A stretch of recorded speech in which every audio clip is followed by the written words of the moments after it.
Graça e paz a todos e a todas. Sejam bem-vindos a mais esse momento em que temos o privilégio e a oportunidade de cultuarmos ao nosso Deus, juntos, porém distantes, sabendo que ainda estamos saudosos de estarmos no templo, na nossa igreja querida, mas também confiantes no Evangelho que cremos, que nos diz que aquele que ressuscitou dos mortos fez morada em nós, nos fez sua própria morada, sua própria casa, e por isso nos vivificou. E nesse pensamento, em que os tempos são perigosos, em que o mal nos rodeia, nós confiamos no nosso Deus e na sua palavra. E essa palavra que nós vamos ler hoje se encontra lá no Salmo 124, no versículo 8, o último versículo do Salmo 124, que diz assim: O nosso socorro está em o nome do Senhor, Criador do céu e da terra. E essa passagem, ela se encontra na mesma linha de raciocínio, no mesmo bloco literário de outro salmo que nos dá confiança, fortalece nossa fé, que é o Salmo 121.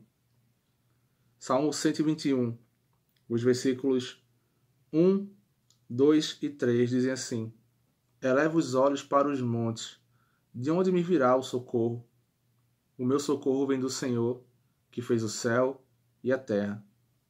Ele não permitirá que os teus pés vacilem, não dormitará aquele que te guarda. De várias mensagens, de vários entendimentos possíveis e maravilhosos que a gente pode tirar do Salmo 121, um dos que eu mais gosto relembra o porquê de olhar os montes. A gente precisa lembrar que a tradição daquele povo começa com Deus, que se faz presente e fala com eles a partir do monte. Olhar para os montes, no Salmo 21, também pode significar olhar para aquilo que Deus já fez, fortalecer nossa esperança, fortalecer a confiança que Ele nos é socorro, que Ele nos guarda. Não olhando para o futuro necessariamente, mas confiando no futuro, olhando para o Deus que nos montes já se fez presente, já nos deu a sua lei. Isso é importante quando a gente declara: de onde virá o meu socorro vem do Senhor, porque nesse tempo de angústia, de medo, de dificuldades, nós podemos perfeitamente olhar para o que Deus já fez por nós e isso fortalecer nossa fé. Os tempos são difíceis, mas o nosso Deus continua sendo nosso guarda. No Salmo 63, Davi ele fala que louva o Senhor, porque o Senhor já lhe tem sido auxílio. Ele não só pede, mas ele confia naquele que já faz. E essa é a palavra com a qual eu quero introduzir esse culto, recepcioná-los todos e todas. Olhemos para os montes, para onde o Senhor já trabalhou. E olhemos também para a nossa vida, para onde o Senhor também já tem trabalhado. E é nesse Deus que nós confiamos. E a esse Deus nós vamos entregar nossos louvores, nossas ofertas, nossas orações e nossos corações, sempre em gratidão nessa noite. Que o Senhor nos abençoe enquanto nós entoamos o próximo hino. Amém.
Amados e amadas, eu os convido a orarmos em adoração ao nosso Deus assim.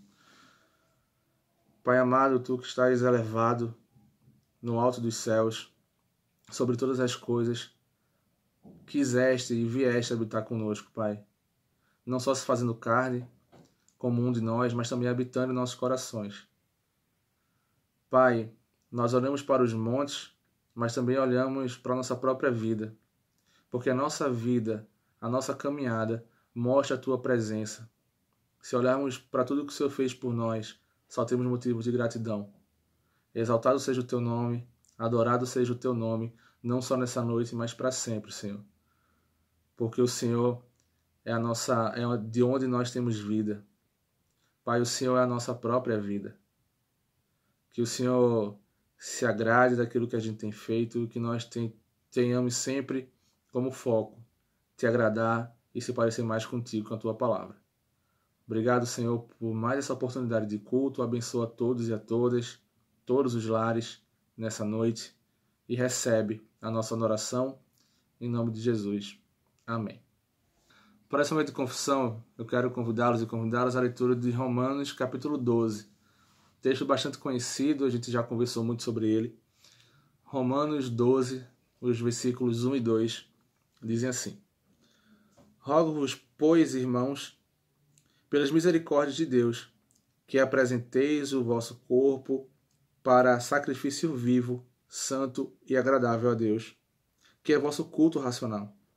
E não vos conformeis com esse século, mas transformai-vos pela renovação da vossa mente, para que experimenteis qual seja a boa, agradável e perfeita vontade de Deus.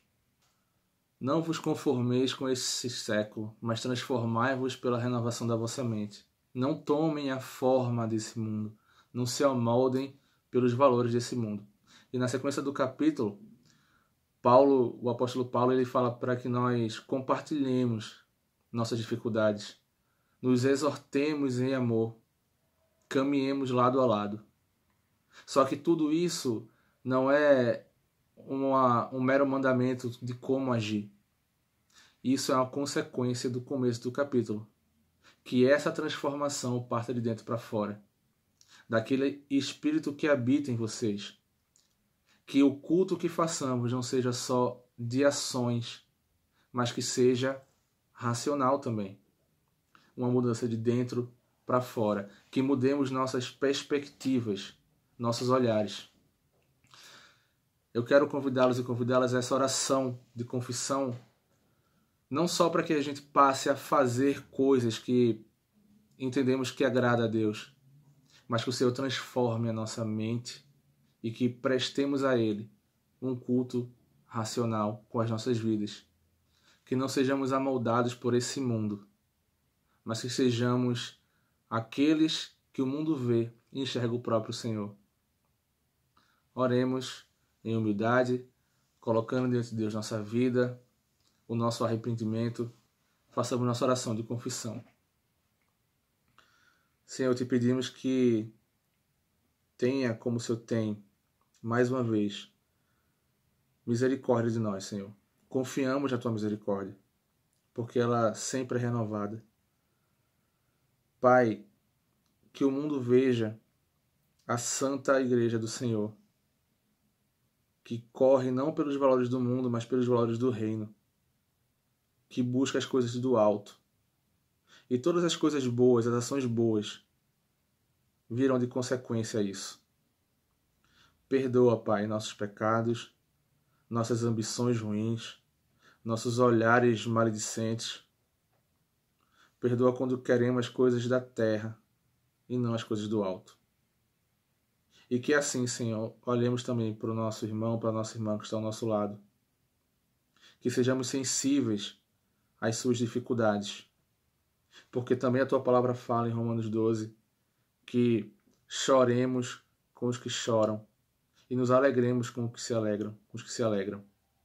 Que tenhamos empatia, Senhor, para enxergar o próximo.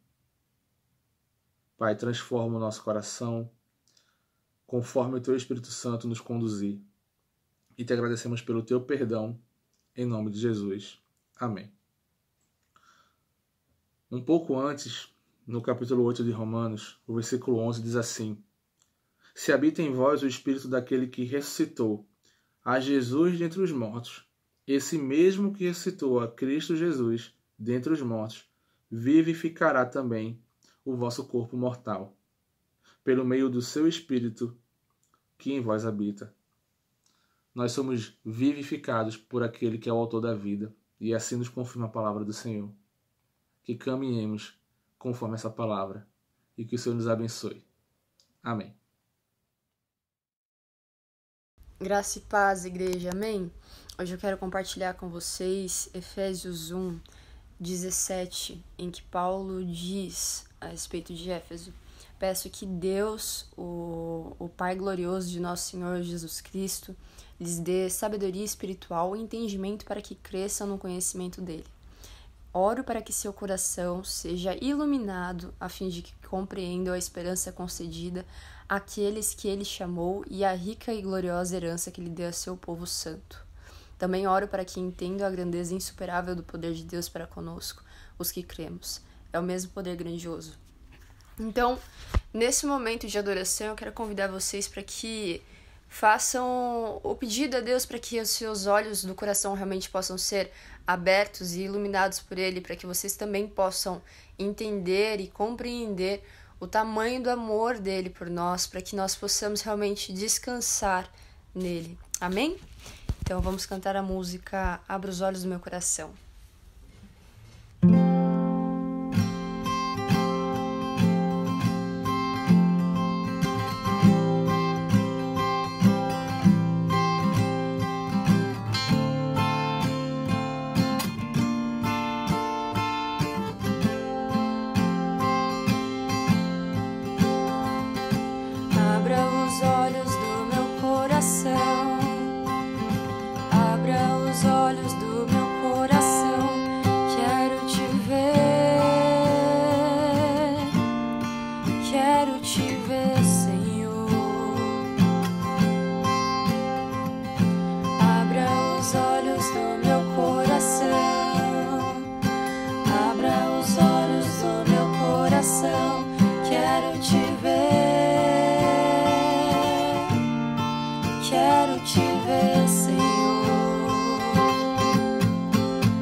Nesse mesmo ritmo de adoração, que nós possamos realmente nos quebrantar perante a presença de Deus e pedir para Ele que molde o nosso coração.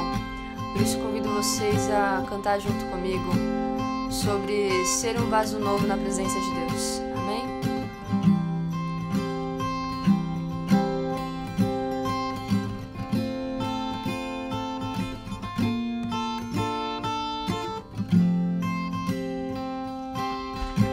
Eu quero ser Senhor amado, como um vaso nas mãos do oleiro. Quebra minha vida e faça de novo. Eu quero ser, eu quero ser um vaso novo. Eu quero ser Senhor amado, como um vaso nas mãos do oleiro. Quebra minha vida e faça de novo. Eu quero ser, eu quero ser um vaso novo.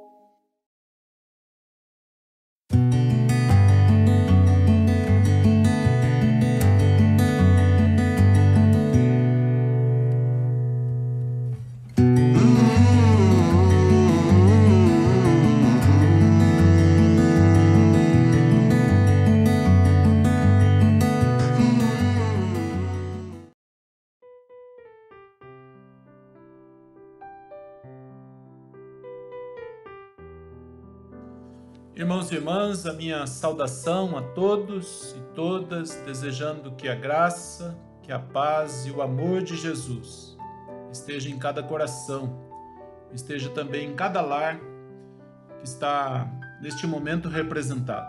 Eu quero convidar vocês para, neste culto, acompanharmos a leitura do texto bíblico no Evangelho de Mateus, no capítulo 16, os versículos 13 a 20. Que diz assim: Indo Jesus para a região de Cesareia de Filipe, perguntou a seus discípulos: Quem os outros dizem que é o Filho do Homem? E eles responderam: Uns dizem que é João Batista, outros dizem que é Elias, e outros dizem que é Jeremias ou um dos profetas. Ao que Jesus perguntou: E vocês, quem dizem que sou eu? Respondendo, Simão Pedro disse: O Senhor é o Cristo, o Filho do Deus vivo. Então Jesus lhe afirmou: Bem-aventurado é você, Simão Barjonas, porque não foi carne e sangue que revelaram isso a você, mas meu Pai que está nos céus. Também eu lhe digo que você é Pedro, e sobre esta pedra edificarei a minha igreja, e as portas do inferno não prevalecerão contra ela. Eu lhe darei as chaves do reino dos céus. O que você ligar na terra terá sido ligado nos céus, e o que você desligar na terra terá sido desligado nos céus. Então Jesus ordenou aos discípulos que não dissessem a ninguém que ele era o Cristo. É a palavra de Deus para a nossa vida. Eu creio que é palavra de edificação, é palavra de despertamento, de fortalecimento para as nossas vidas. No capítulo 16 de Mateus, Jesus continua ensinando os seus discípulos e discípulas de diversas maneiras.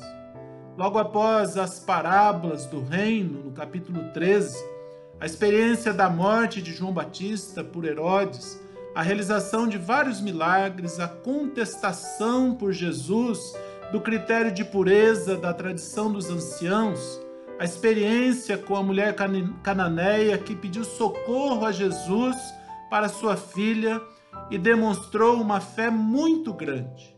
Temos a segunda multiplicação dos pães e peixes, e o capítulo 16 começa com o pedido dos fariseus e saduceus a Jesus para que eles lhes mostrasse um sinal dos céus. Vimos que a resposta de Jesus foi que o problema não era a falta de sinais, e sim a falta de discernimento das pessoas. E Jesus advertiu os seus para terem cuidado com o fermento ou com a influência ou ainda com a doutrina dos fariseus e dos saduceus. Esse é o pano de fundo da narrativa que lemos hoje sobre a confissão de Pedro e os ensinamentos de Jesus, nos versículos 13 até o 20, levando em conta que o Evangelho de Mateus foi dirigido em primeira mão a uma comunidade que estava em formação, uma comunidade que estava sendo preparada para a missão. Jesus fez duas perguntas, uma fácil e uma difícil. A pergunta fácil, dirigida aos discípulos, é sobre o que os outros dizem. Quem os outros dizem que é o Filho do Homem? Foi o que Jesus perguntou aí no versículo 13, na parte B. O que dizem por aí? E eles responderam, dizendo, dizem que és João Batista, que és Elias, Jeremias ou um dos profetas. É muito fácil falar sobre os outros, sobre o que pensam e dizem, certo ou errado. É fácil responder a pergunta sobre os outros. A pergunta difícil dirigida aos discípulos é sobre o que eles dizem. E vocês, quem dizem que eu sou? Perguntou Jesus. Agora ficou mais difícil, porque não dá para simplesmente responder e não se comprometer. Agora será preciso revelar a própria posição e assumir a responsabilidade da resposta, seja ela certa ou errada. É hora de não hesitar, de não titubear. É hora de não transferir a responsabilidade, mas responder com aquilo que está guardado no coração, aquilo que está sendo racionalizado aqui na mente e falar sobre como nós vemos, como nós identificamos a Jesus.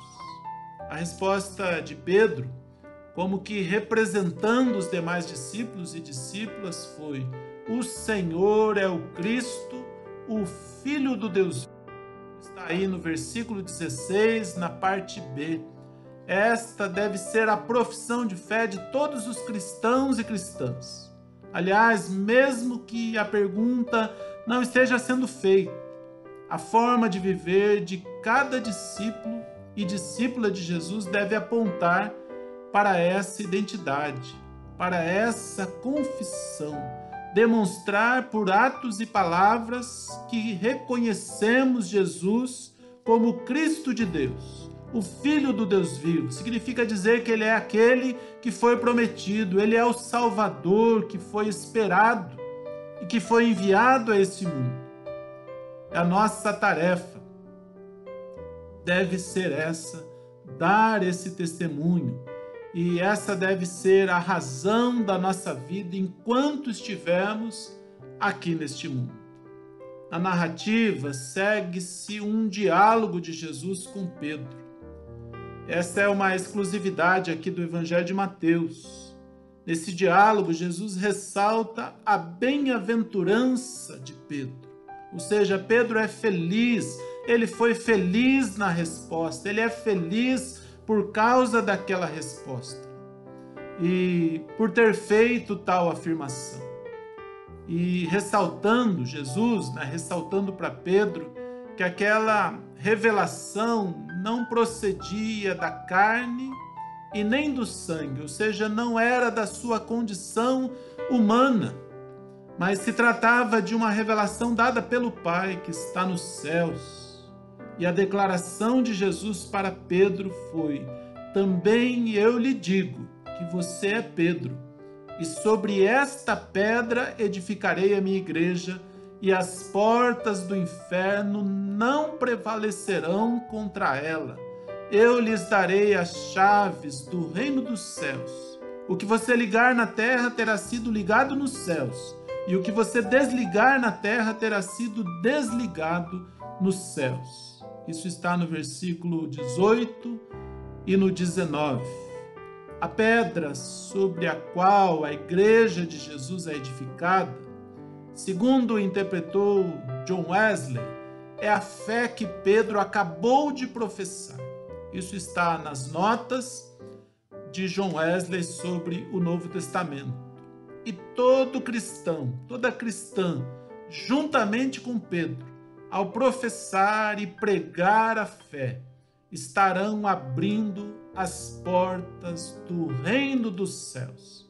Sobre isso, John Wesley interpretou que Pedro, primeiramente depois da ressurreição de nosso Senhor, exerceu o apostolado, como aparece em Atos dos Apóstolos, capítulo 1, versículo 15. E ele foi o primeiro que pela pregação abriu o reino do céu, tanto aos judeus, como está em Atos 2,14, retratando lá a pregação no Pentecostes em Jerusalém, como também abriu as portas do reino dos céus aos gentios, como está registrado em Atos capítulo 10, versículo 34, quando Pedro fez o seu sermão na casa de Cornélio, pregando para a conversão de muitos gentios.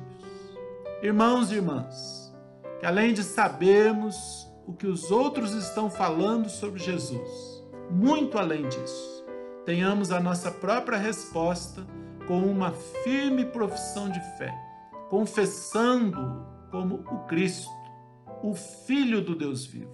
Que assumamos a nossa responsabilidade ao responder à pergunta formulada por Jesus e que continuemos a abrir as portas do reino dos céus, através da pregação do Evangelho de Jesus, apresentando-o como o Cristo, o Filho do Deus vivo, o Salvador prometido e que veio a esse mundo para salvar todos os pecadores e pecadoras através da fé. E vamos lembrar as palavras de Jesus a Pedro, quando ele disse sobre esta pedra edificarei a minha igreja, e as portas do inferno não prevalecerão contra ela. Irmãos e irmãs, eu tenho a firme convicção de que Jesus não estava falando da instituição igreja, mas ele estava falando desse organismo vivo que é composto por cada crente, cada irmão, cada irmã, cada pessoa que professa essa fé em Jesus como Cristo, como Filho do Deus vivo. Isso vai compondo a igreja, este organismo vivo de Deus que está sobre a face da terra. E contra esta igreja, Jesus disse: as portas do inferno não prevalecerão. Então, irmãos e irmãs, que nós continuemos firmes com a profissão da nossa fé, pertencendo a esta igreja viva e tendo este firme testemunho de Jesus, e que a pregação do Evangelho nos nossos lábios, que ela continue abrindo as portas do reino dos céus, para que outras pessoas possam ir chegando e possam ir entrando e participando, onde serão acolhidos e experimentarão da graça e da bondade do nosso Deus. Nós vamos agora acompanhar um hino, um cântico neste momento, para exaltar o nosso Senhor, para dedicar o nosso compromisso ao Senhor, e eu convido você para orar, para falar com Deus sobre a sua vida, para afirmar o seu compromisso, o seu propósito, para afirmar a sua profissão de fé. nesse tempo que nós vivamos. E logo após o hino nós vamos encerrar com a nossa oração e com a bênção apostólica. Cantemos, acompanhemos o hino neste momento.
Oremos, irmãos e irmãs. Bendito Deus, nosso amado Pai, Tu és o Senhor sobre todas as coisas.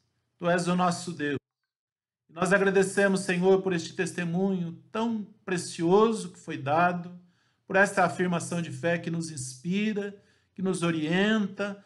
E, Pai, nós pedimos ao Senhor que nos abençoe, que nos dê coragem, que nos dê, ó Deus, essa responsabilidade para assumirmos a nossa fé, ó Deus, desta forma, em Jesus como Cristo, como o Filho do Deus vivo, o nosso Salvador que veio ao mundo e que também nos deu essa responsabilidade de pregar a Tua palavra, de levar o Teu Evangelho, para que muitas outras pessoas possam conhecer. Abençoa, Senhor, cada vida, abençoa, Senhor, cada irmão, cada irmã, cada família representada e continua, Senhor, fortalecendo, edificando, Senhor, a Tua igreja e, Pai, nos ajudando a levar esse testemunho adiante. É o que nós pedimos e nós agradecemos por tudo, Senhor, por todos que puderem participar deste culto e, ó Deus, firmarem também este propósito na Tua presença. Nós oramos em nome de Jesus. Vamos receber a bênção neste momento. Que a graça do Senhor Jesus, que o amor de Deus, nosso Pai, que a comunhão, que a consolação e que o poder do Espírito Santo de Deus, que seja sobre todos nós, que seja sobre todo o povo de Deus, sobre a face da terra, hoje e para todo sempre. Amém, Senhor Deus. Amém. Irmãos e irmãs, tenhamos uma boa semana, que continuemos nos cuidando de nós e assim poderemos cuidar melhor dos outros também e fazendo a nossa parte e dando o nosso testemunho em nome de Jesus. Amém, Senhor.